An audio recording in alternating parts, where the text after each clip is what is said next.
अनुपमा अनुज को याद करके ऊफ बोलती है तो लीला तुरंत पूछती है, ये क्या था, किसके लिए था? अनुपमा बात छुपाने के लिए कहती है, कुछ नहीं था। लेकिन लीला तो सब समझ रही होती है।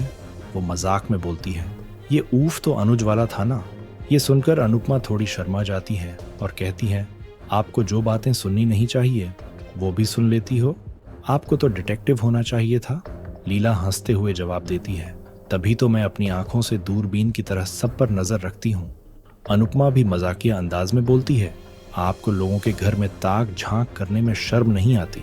तो लीला भी प्यार से उसे मुक्का मार देती है और दोनों हंसते हुए खुश हो जाते हैं। फिर अनुपमा कहती है, रात ज्यादा हो रही है, जाकर सो जाओ। लीला मुस्कुराती हुई वहां से जाने लगती है। तभी लीला कहती है कि क्या तुम रुक नहीं सकती? अनुपमा बेचैन हो जाती है।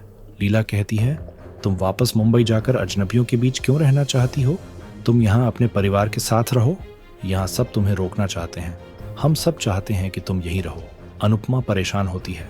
अगले दिन अनुपमा, लीला, किंजल और प्रार्थना सूरज को जल चढ़ा रही होती हैं। अनुपमा मन में सोचती है कि भगवान की कृपा से इस घर में आज 5 पीढ़ियां एक साथ पूजा कर रही हैं। अनुपमा मोहल्ले में जन्माष्टमी की तैयारियां होते हुए देखती है और खुश होती है। वो तीनों लीला का आशीर्वाद लेती हैं, जिसके बाद अनुपमा और किंजल प्रार्थना को आशीर्वाद देती है। प्रार्थना कहती है कि मैं खुशकिस्मत हूँ जो मुझे 3 सास का आशीर्वाद मिल रहा है। सभी हंसी मजाक करती हैं। किंजल कहती है कि आज प्रार्थना की पहली रसोई है। अनुपमा प्रार्थना से कहती है कि ज्यादा काम मत करना। लीला कहती है कि तुम उपवास भी मत रखना। अनुपमा मंदिर जाने का फैसला करती है। उसे अनुज की याद आती है। वो अनुज को जन्मदिन की शुभकामनाएं देती है और अपने प्यार का इजहार करती है और कहती है कि मैं आज भी आपका इंतजार कर रही हूँ। दूसरी तरफ कोठारी परिवार भगवान की आरती कर रहा होता है। सभी खुश होते हैं, लेकिन ख्याति मन ही मन पराग से नाराज होती है। आरती पूरी होती है तो सभी भगवान का जयकारा लगाते हैं। मोटेबा पराग पर ताना मारते हुए कहती है कि आज श्रीनाथ जी का जन्मदिन है। जिंदगी में दुख के कई बहाने हैं, लेकिन सुख का कारण सिर्फ भगवान ही है। हम पूरी श्रद्धा से भगवान का जन्मदिन मनाएंगे। पराग कहता है कि आपके दुख के बहानों में से एक कारण मैं भी हूँ। पराग सफाई देता है कि मैं बाप हूँ, खुद को शादी में जाने से रोक नहीं पाया। मोटिबा कहती है कि बाप के साथ तुम बेटे भी हो और पति भी हो। क्या एक रिश्ता तुम्हारे बाकी रिश्तों पर भारी पड़ गया? क्या तुम भूल गए कि प्रार्थना ने हमारे साथ क्या किया था? पराग कहता है कि आप भी भूल गई थी कि पंखुड़ी ने हमारे साथ क्या किया था। मोटिबा चौंक जाती है। अनिल उन्हें रोकता है और कहता है कि आज जन्माष्टमी है, आज आप लोग झगड़ा मत कीजिए। राही कहती है कि आज मेरे पापा का जन्मदिन भी है। प्रेम कहता है कि हम मंदिर चलकर उनका जन्मदिन मनाते हैं। राही सहमत होती है। दूसरी तरफ अनुपमा अनुज के लिए केक लेकर मंदिर जा रही होती है। इधर राही भी केक लेकर आ रही होती है। अचानक दोनों की आपस में मुलाकात होती है। अनुपमा कहती है कि आज अनुज का जन्मदिन है और ये दिन हम दोनों के लिए बहुत खास है, इसलिए शायद वो एक साथ हमें यहाँ लेकर आए हैं। आज खुशी का दिन है तो हमें खुश रहना चाहिए। राही गुस्से में कहती है कि अगर आप पापा को छोड़कर नहीं जाती तो आज वो हमारे साथ होते। आप क्या साबित करना चाहती हो कि आप पापा से बहुत प्यार करती हो? सच तो ये है कि आप सिर्फ खुद से प्यार करती हो। अनुपमा कहती है कि क्या तुम्हें सच में ऐसा लगता है? राही हाँ कहती है। आपके लिए जीत अपनी बेटी से ज्यादा प्यारी है, तभी आप इतना कुछ होने के बाद भी कंपटीशन में हिस्सा ले रही हो। अनुपमा कहती है कि यही बात मैं भी बोल सकती हूँ कि तुम्हारे लिए जीत अपनी माँ से भी ज्यादा प्यारी है, तभी तुम इतना कुछ होने के बाद भी कंपटीशन में हिस्सा ले रही हो। राही कहती है कि आप कभी माँ बन ही नहीं पाई। अनुपमा कहती है कि मैं माँ नहीं बन पाई, तो क्या तुमने बेटी बनने की कोशिश की है?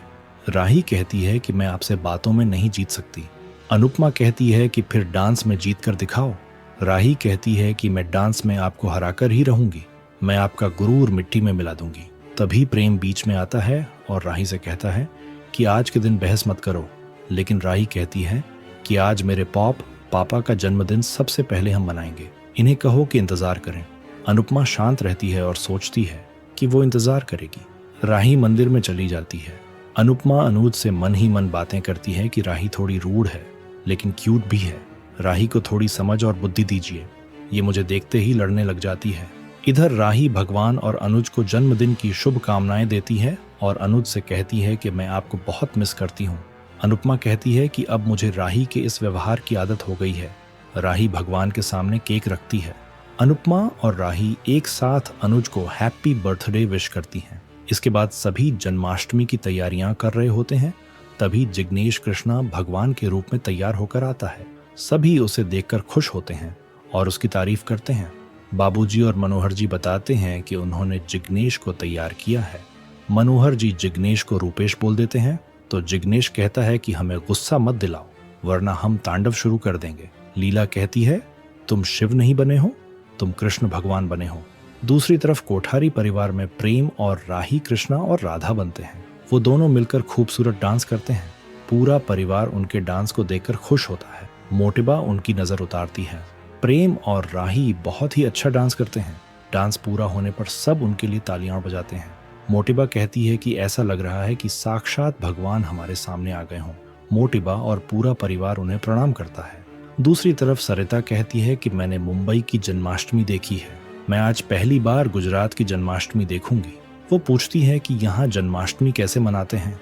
लीला बताती है कि हमारे यहाँ पहले पूजा की जाती है और पहले हम कान्हा जी के बाल रूप को नहलाते हैं, फिर उन्हें सजाते हैं और उसके बाद उन्हें भोग लगाकर आरती करते हैं।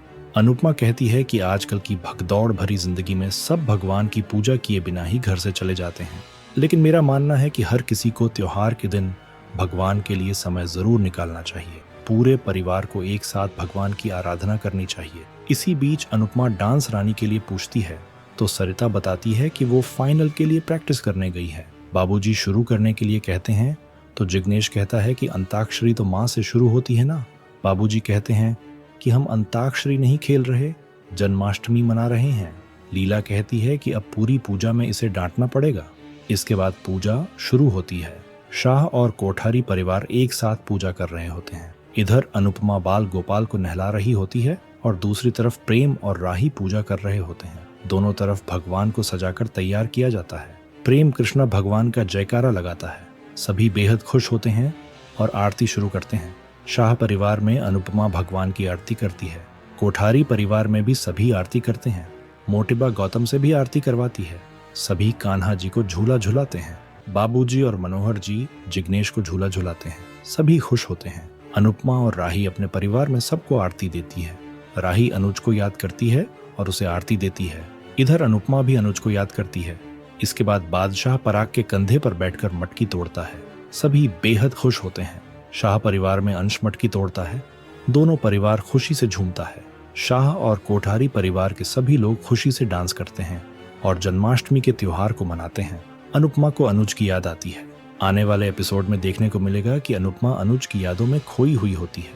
अनुपमा अनुज की याद में डांस करती है और तभी उसे अनुज की आवाज सुनाई देती है। अनुपमा उसे बुलाती है, तभी अनुज उसके पास आता है।